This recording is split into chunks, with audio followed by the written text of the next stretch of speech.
First, Israel's Minister of Economy and the leader of the hawkish Jewish Home Party, Naftali Bennett. He's here in the United States to lobby congressional and public opinion against any easing of sanctions on Iran right now. Mr. Bennett, welcome to the program and thank you for joining me. It's great to be here, Christiane. Now, you are being described, or I'm going to describe you, as Mr. No. You do not want a deal that's under proposal right now to be struck, nor do you want the United States or Europe or the UN to lift or ease any sanctions. Do you think you're actually going to succeed in this lobbying effort? It's quite the contrary. We actually want a deal. We just want the right deal. And the right deal is a deal that dismantles the nuclear weapon production machine. Let me explain. Iran has a pipeline that produces uranium. They have 18,000 centrifuges that every 6 weeks can produce enough uranium for one nuclear bomb. Their plan is not to break out today with a bomb. They don't want a bomb now because the whole world's looking at them and they don't need those economic sanctions.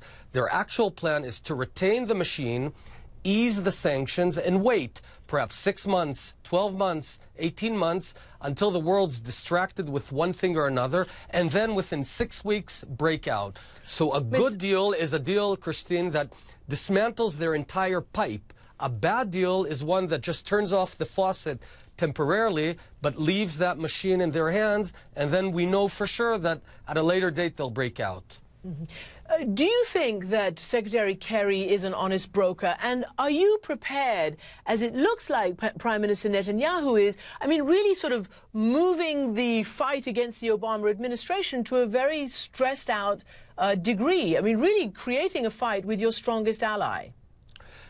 Christiane, America is our strongest ally, and America is a big friend, and so is the Obama administration. Over the past several years, we've strengthened our ties with our security ties, our intelligence ties. However, there is a degree of disagreement.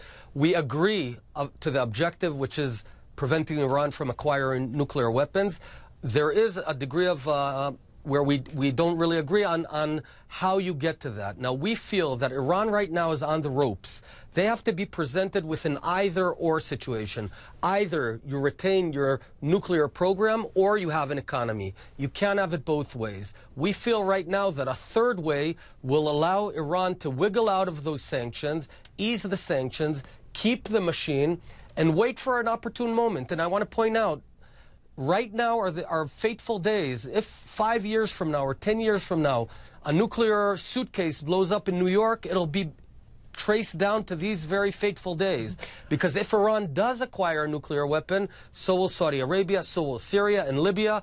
The Middle East will become a nuclear nightmare, and no one will be able to control this thing. So now is the time to present Iran with an either-or decision. Now, Mr. Bennett, you know, the United States administration, the Obama administration and Secretary Kerry have said, look, we want to at least try this track. We think we have a better chance than we've had in the past. And the president is going to be briefing leading members of the Senate, leading Democratic and other leaders tomorrow, and asking for some space to continue these negotiations. I guess my question to you is, what is the option? I mean, I think you probably read the polls as well. You know that the U.S. people are not for a military intervention anywhere in the Middle East right now. And as one former Bush administration official said, that the one thing that the congressional leaders love more than Israel is an aversion to any military action right now. So do you really think you're going to be successful in your lobbying effort? Christiane, there's no one who wants a war less than us. We've got 100,000 Hezbollah Iranian missiles targeted at our cities if a war erupts. So we do not want a war. I've fought, unfortunately, in several wars behind enemy lines. I've lost friends. We do not want war. I know what it means. However, it's one of those cases where a bad deal will lead to a war, and a good deal will actually prevent war. Because if we have a bad deal, Iran retains its nuclear machine, then it means that inevitably there will need to be a military action to prevent Iran from acquiring a nuclear weapon. And, you know, we're talking about... Are you saying that Israel is prepared to go it alone, as the former National Security Advisor said?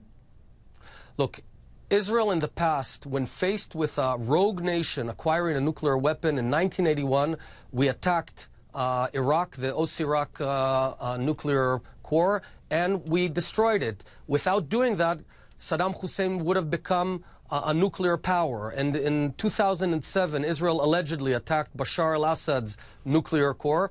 And had we not done that, allegedly, Bashar al-Assad would today have a nuclear weapon. Imagine this guy who's butchered 110,000 of his own citizens holding a nuclear bomb. So Israel has the ability to defend itself, and Israel will defend itself if necessary. But the best outcome is to prevent this whole thing from happening by standing strong. You know, Iran's on the ropes. The referee's counting 6, 7, 8, 9, and we're very near the point where Iran will have to give up its nuclear program, and at this very moment is the last thing you need to do is pick up the other guy and tell him, you know what, we'll ease the sanctions. Mr. Bennett, I don't think the United States nor the P5+1 believe that Iran's going to abandon its nuclear program. However, I do want to ask you about the other issue that you've just brought up, and that is potential peace, a deal between Israel and the Palestinians. Here in New York, you have said that you are vehemently against a Palestinian state,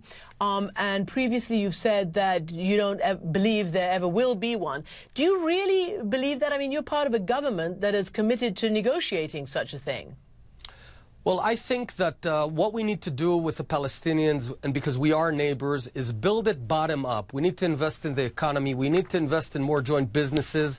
The situation on ground is very positive. I think trying to enforce artificial state in the heart of Israel, in Jerusalem, is a grave mistake.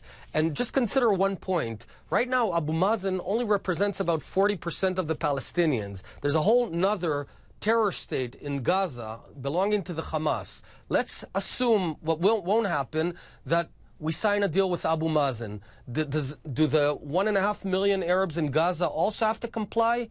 Who says? They say that no deal would be enforced on them. So I feel that we're sort of spending too much effort on the diplomatic arena, which is not very promising, and we should focus on bottom-up peace, and that's what I do as Minister of Economy.